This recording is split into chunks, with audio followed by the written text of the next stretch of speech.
There's some bullet holes you see right here by the entrance. Chaplain Bailey, I think they need to leave in about 30 minutes. 30 minutes? All right, I will pick up the pace, all right? Right here is the Cairo cross. That's Crusader graffiti. They would come here, they would establish this is a Christian monastery, and that also meant leave this place alone. Don't storm this place because they're safe. They're one of us. All right?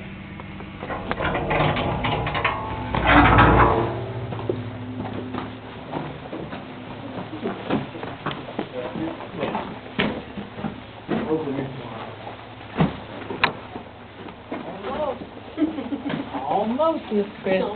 I was watching. All right, this would be the entry area where you would be greeted. A monk actually would sleep right there. As somebody came in, as a visitor came in, they would greet them. They would offer them to go a seat, and they would wash their feet. They would bring them food. They'd bring them water. The whole biblical concept, I was hungry, you fed me. I was thirsty, you gave me drink. And see, there's drink right there. We're already practicing still. They'd have a lamp right there in the cutout area. And also right here, here's another example of Crusader graffiti. You'll see what looks like a plus sign with a slash on the end of each part of the plus sign. That's what's known as the Jerusalem cross. Two theories on what that means. The one theory is that it signifies the 5 wounds of Christ. 2 nails in the feet, 2 nails in the hand, spear in the side. The other is their theological belief that Jesus Christ was the center of their message, and his message went out through the Gospels of Matthew, Mark, Luke, and John. 2 very valid theories. I don't know which one is more accurate than the other. They could both be true. But this is where you would meet visitors. Visitors would always come here because this was a place of refuge. And not only that, but the abbot who was in charge of this place, he would assign duties and he would rotate through. If you had somebody who was really grumpy and had problems with being friendly to people, you may assign him or her this duty so they could work on it. Not to punish them, but to help them. There was never the idea of let me treat a subordinate like dirt. It was the idea of let me encourage you and see what God is already doing in your life and how I can help you in that process.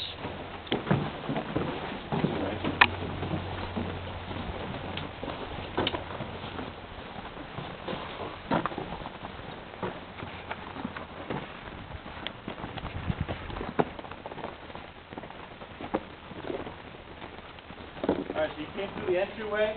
You'll see there's a stairway that's crumbled out in the middle. We ask that you would please not even try to climb up there. And there's a little opening area up there. But then you see this large room that's upstairs with these 3 large windows going into it. That's where a lot of the stuff in the monastery happened. That's where a monk would stand there and read the scriptures as the entire team around him sat there with ink and quill and copy, word for word, what was said. Because that's the only way other churches or other monasteries could get a copy of the scriptures. Or schools could get copies of math textbooks or rhetoric textbooks or books on medicine, because these were actually people who held all the knowledge and all the learning. These people were sent around the world for training. Or they were trained right here. And so they would copy the scriptures up there. And then down below you probably had one large room, which is where they would have meetings, fellowship, times of prayer. Their day was structured around a rhythm of work, rest, prayer. And it constantly worked around that. The whole idea of, you can't work all the time, you eventually have to stop and take a rest. That was part of their cycle. The senior abbot actually worked up what was called a rule of life. Each monastery followed their own rule. You ever heard Benedict's rule? That's where it comes from. He developed a rule for his monastery. And in there, they would meet. They would fasting at midnight, 3 o'clock, 6 o'clock, 9 o'clock, 12 o'clock, 3, 1500, 1800, 2100. Goes back to midnight. They would meet there. And they would chant through the Psalms sometimes. They would do it. One week they would chant through the entire book of Psalms. It's beautiful when they would memorize.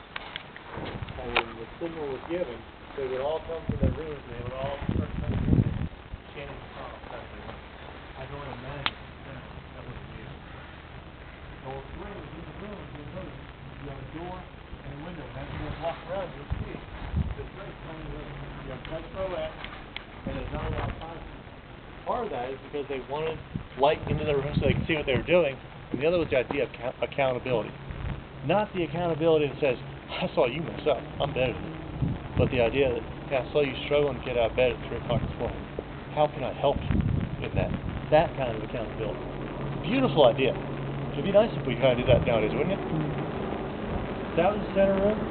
Then we have a small little meeting area. Not sure what purpose that served. However, the room just off to it is what we call the infirmary.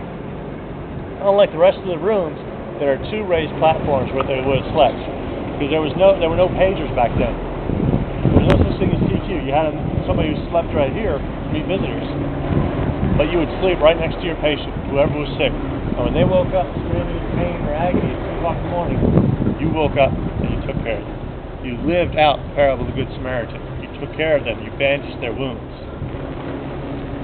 In the side, you'll notice that one door right there. If you go in there, you'll notice a funny opening in the ceiling. It looks like the ceiling's falling in. Well, actually, that was intentional, because that was where the smoke would go out. There's a hearth right below it. That's where they did their cooking. It's not a very efficient means of getting smoke out of the